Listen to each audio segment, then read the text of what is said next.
Hello, Upper Fives. Right, we're doing session 14 here, and we're going to be looking at solving cubic equations. Okay, and really through factorization procedures that you know. Okay, and using the quadratic formula as well. It's a Sunday, so no one's volunteered to help. Fair enough. It's been a long week. Please, can you go to, you should have printed out or copied out the worksheet for session 14. So if you can go to that, and we'll be working on that. Let's just share the screen. Okay. Right. So quadratic equation is of degree 2 and was of the form ax squared plus bx plus c is equal to 0. A cubic is of degree 3. So it's ax cubed plus bx, the biggest, plus bx squared plus cx plus d is equal to 0. So the biggest exponent is 3. And your key idea, just like with quadratics, is that if three things times together is 0, one of them must be 0. So if a times b times c is equal to 0, either a is 0 or b is 0 or c is 0. And we're going to look at a couple of types. And the first type we're going to look at is, I've written this down incorrectly. Okay, cubic equations of the form ax cubed plus bx squared plus cx is equal to 0. And basically, what we mean by that is that you could take out a common factor of x. Okay, that's telling us you could take out x as a common factor. Okay, and then you can either you'd be left with a quadratic, which you can either go factorize, okay, or you can use the quadratic formula. Okay. And the other thing I forgot to do in the worksheet is you should really have solve for x is an element of complex numbers. Okay, so that we can have imaginary numbers as answers, which you're not going to be able to have in core. What I'll do is for each sum, okay, is I'll show you what you do in core and I'll show you what you do in AP. If it said solve for x is an element of complex numbers. In core, okay, we always assume you can always assume that you're only working in the real number system. Okay. So if I had this sum over here, no matter what I was doing, core or AP, your first process, remember you can never divide by a variable. Okay. So you could, if you wanted, straight away divide by 2. Okay, if you divide by a variable though, you lose a solution of 0, remember that. So you couldn't divide by x, okay, never divide by a variable, but you can divide by a constant. That's a really important idea. So if you wanted to, your first step could be to divide by 2, in which case you'd have therefore x cubed minus 5x squared, okay, is equal, dividing everything by 2 is equal to 14x. Or you could have taken everything across straight away, right? If I now take everything to the left-hand side, I'm going to have x cubed minus 5x squared minus 14x is equal to 0. Okay, so it's of that form, ax cubed plus bx squared plus cx. In other words, okay, why that's of importance is we can take out x as a common factor, okay, and you're going to be left with a quadratic, and the quadratic is going to be x squared minus 5x minus 14 is equal to 0, okay, which gives us x. Now we can factorize this one, and we're going to get x minus 7 x plus 2 is equal to 0. Just always double check your factorizing.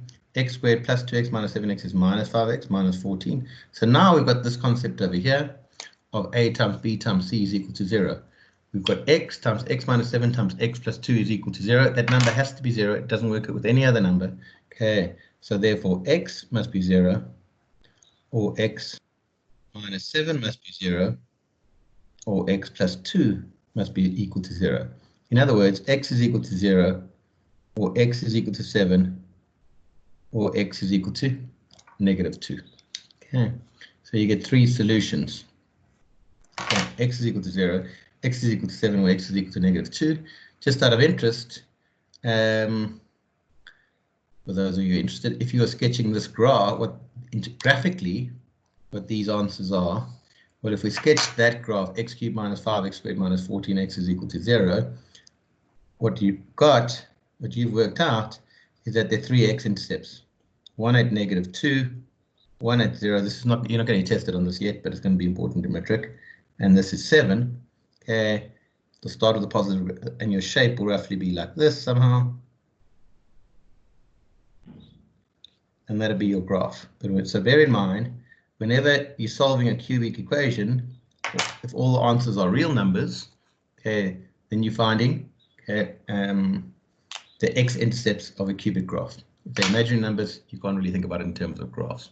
So here, solving for x as an element of complex numbers would have been exactly the same as solving for x as an element of real numbers, because remember, every single real number is also a complex number. Okay, so in AP and in core, okay, your answers and your method for that sum would be exactly the same. Okay, same answers for AP as for in core. Okie dokie, Tracer. Right, let's go try to number 2. And again, we should say solve for x is an element of complex numbers. Okay, and here there is going to be a differential between AP and between core. Okay, so if I have x cubed plus 3x squared minus 7x, okay, make sure this is focused. Okay, well, there's no constant I can get rid of, so your first step is going to have to be to take, just like with the quadratic, you move everything to the left-hand side. Okay, once again, there's a common factor, so we can take that out. And you're going to have x squared plus 3x plus 7.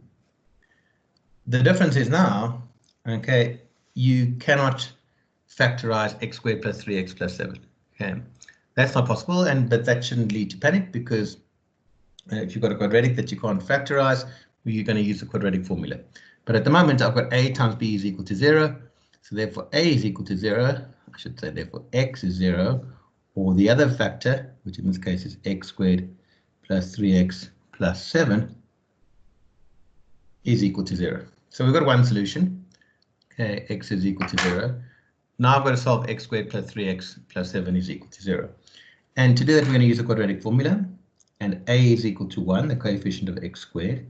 B is equal to 3. And c is equal to 7. And the formula, which will always be given, is x is equal to negative b plus or minus the square root of b squared minus 4ac all over 2a. Okay, so if we go plug that in, I'm going to have x is equal to minus 3 plus or minus the square root. B squared is going to be 3 squared minus 4 times a is 1 times c is 7. Okay, all over 2a, which is going to be 2 times 1. So I've got x is equal to minus 3. Let's just check that. Plus minus 3 squared. Okay, minus 4 times a is 1 times c is 7. Okay, and all over 2a, which gives us x is equal to negative 3 plus or minus. Okay, here you're going to get 9 minus 28, and 9 minus 28 is negative 19, am I right? Okay. If I make any errors, please let me know. 3 squared minus 4, a is 1, okay, minus 4, a is 1, c is 7, looks right to me.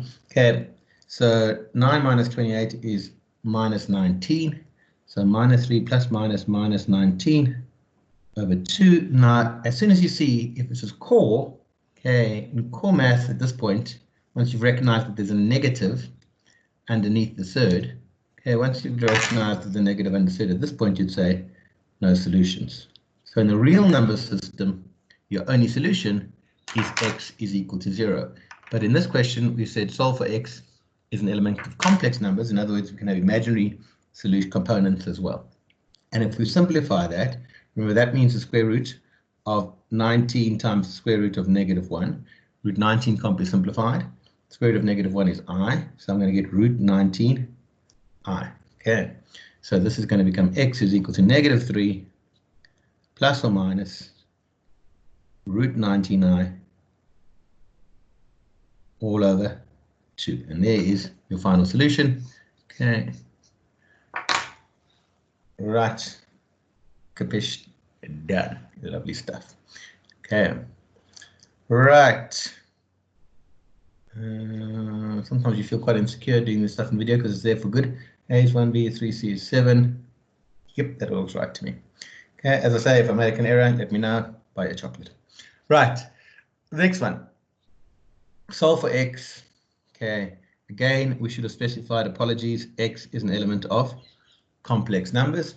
And you've got x cubed is equal to 125. Right, here there is quite a big difference between what you do in AP and in core.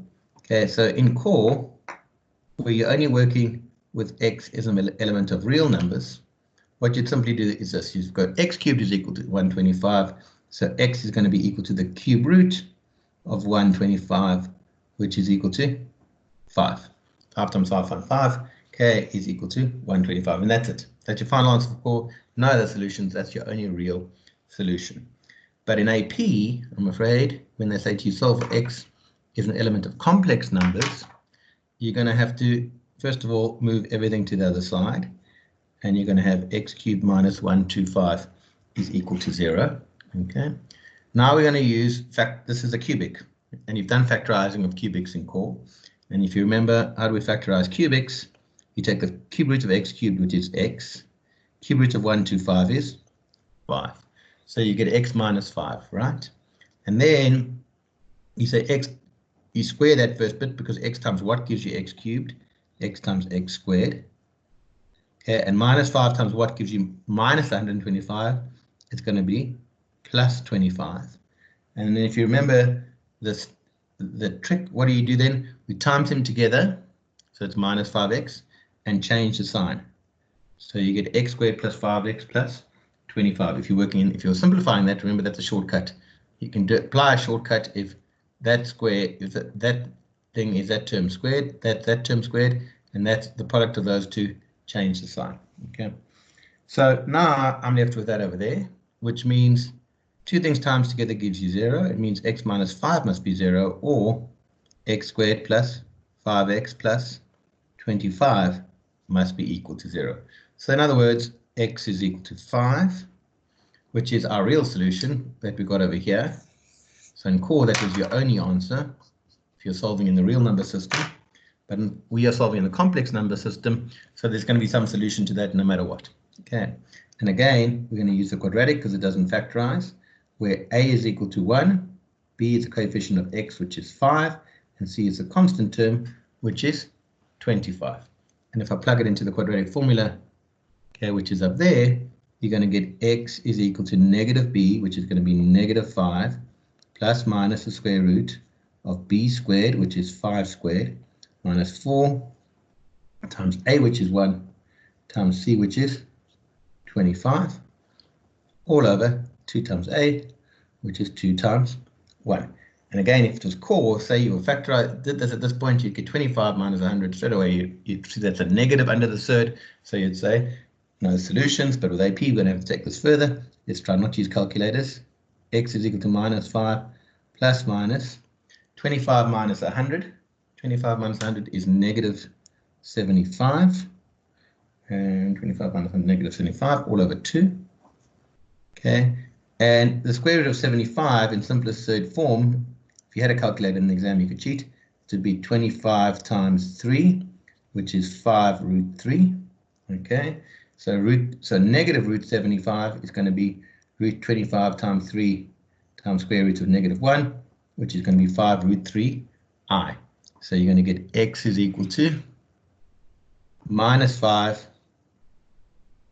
plus minus 5 root 3 I all over 2. Now, unless I've made some silly mistake, okay, with Sunday afternoon brains, then that should be the correct answer. So that's in the complex number system. Remember, in the real number system, the only solution is x is equal to 5. Good. Lovely stuff, lovely stuff. We're getting there. All right. And if we had this one over here, okay, that example there where we've got 2x cubed is equal to -2. Again, there's going to be a big difference in this case, okay, between core and between AP. So in core, you'd simply go, so if x was an element, if you're asked to solve for x as an element of real numbers, which is always implied in core, as opposed to in AP, where you're asked to find x as an element of complex numbers, okay, we're going to do two completely different things. So in the real number system, it's pretty easy. You divide both sides by 2, and you get x cubed is equal to -1. So x is going to be equal to the cube root of -1. Remember, we can find a cube root of a negative number. Okay, the cube root of -1 is -1. Okay, so x is simply going to be equal to -1, because -1 times -1 times -1 is -1. Okay, remember, if you've got an odd number with a third and a negative, you can get a solution. But if it's an even and it's negative, there's no solution. Okay, so for core, there you are, you're done. What number cubed is -1? -1 cubed is -1. Done. With AP though, well, we could do the same first step, get rid of the constant, okay, then move everything to the other side. So you get x cubed plus 1 is equal to 0. Now you've got, remember, 1's a perfect cubed, right? So you've got a perfect cube plus a perfect cube. So you can learn the technique used in core. So you're going to have x plus 1, x squared. What 1 times what is 1? 1 times 1 is 1. Okay, to get the middle term of the quadratic, times them together, change the sign. So it's going to be x squared minus x plus 1 is equal to 0. And now if you have two things times together, giving you an answer of 0, it means x plus 1 is 0, or x squared minus x plus 1 is equal to 0. So you end up with x is equal to -1. And this can't be factorized. So once again, we're going to have to use a quadratic formula. Okay, scribble it over here. X is equal to minus b plus minus b squared minus 4ac all over 2a. Okay, and we end up with, so a is equal to 1, b is equal to -1, and c is equal to 1. So you're going to have x is equal to minus b, so it's going to be minus minus 1 plus minus the square root of b squared minus 1 squared minus 4 times a is 1 times c is 1 all over 2 times 1. Again, in core, you'd have 1 minus 4, which is negative, and you'd say no solutions. But in AP, we take it a bit further. You're going to have 1 plus minus, well, here you've got 1 minus 4, which is -3 over 2. So your final answer is going to be x is equal to -1 plus minus root 3i, okay, because you're going 3 times -1, root 3i over 2. So there's your solution. X is equal to -1 plus minus root 3i over 2. That would be your solution for x is an element of complex numbers. Remember, for core, if they said to you x is an element of real numbers, your solution would simply be x is equal to -1. So I've got two solutions for AP. X is equal to -1, or x is equal to -1 plus minus root 3i over 2. Actually, three solutions. Okay, just two practice examples that I want you to try by yourself.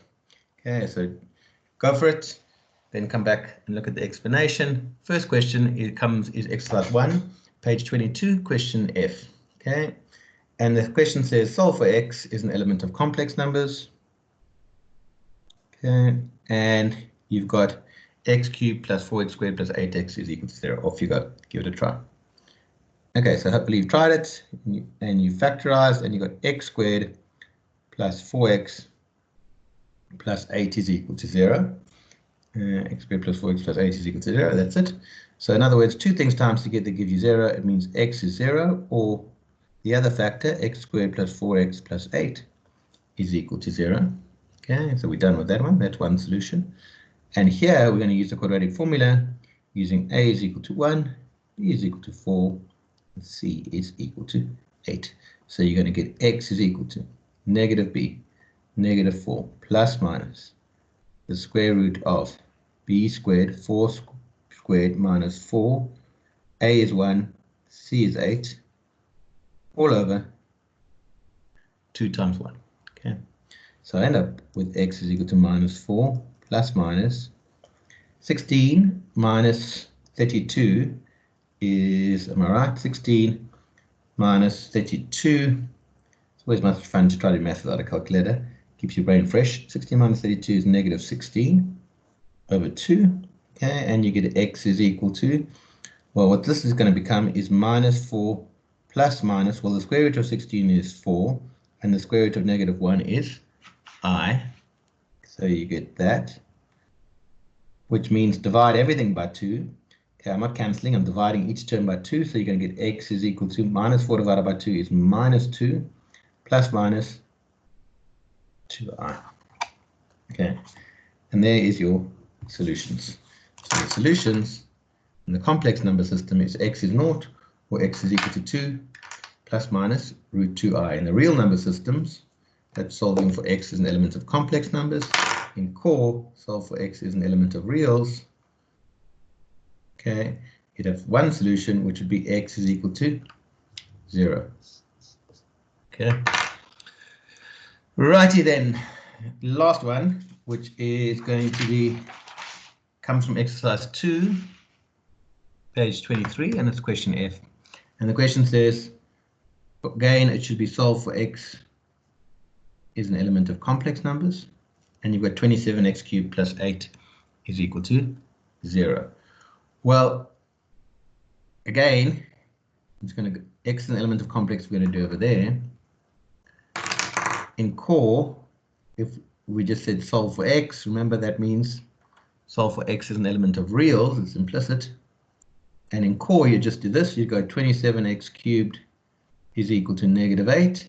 So x cubed is equal to negative 8 over 27. So x would be equal to the cube root of negative 8 over 27. And the cube root of negative 8 is negative 2. And the cube root of 27 is 3. So in core, that would be your technique to solve for x as an element of real. And you get x is equal to negative 2 over 3. Okay, but in AP, if we're asked to solve for x as an element of complex numbers, 27x cubed plus 8, well, you'll keep everything on that side, and we're going to have to factorize this. And we can factorize it quite easily because it's a perfect cube. 27x cubed is a perfect cube, and so is 8.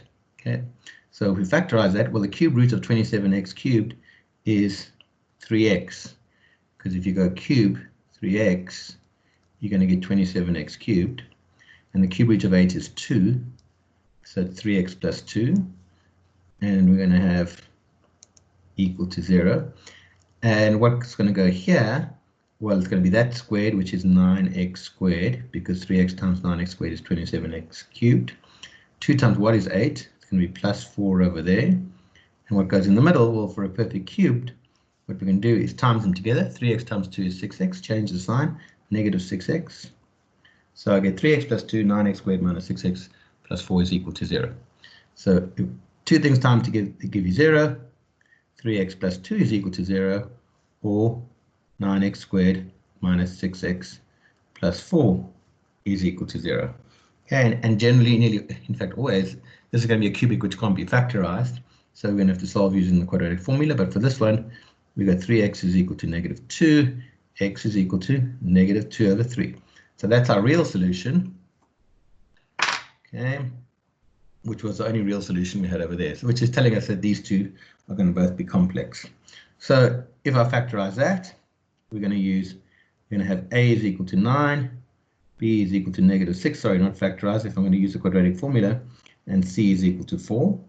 So x is going to be negative b, which is negative 6, plus minus the square root of b squared, negative 6 squared, minus 4 times a is 9, times c is 4, all over 2 times 9. So you're going to get x is equal to 6, plus minus, here you're going to have 36, I'm getting too tired, I'm going to cheat. Okay, I'm going to go 36 minus 4 times 9 is 36, okay, times 4. Okay, so you're going to end up with negative 108. Okay, so x is equal to negative 6 plus minus 36 minus 108. 36 minus 120, what was that? Whatever, 144 is negative 108, so we get negative 108 under the third, okay, all over 18, okay. And again, if you want to cheat and use your calculator, okay, the square root of 108 is 6 root 3, okay.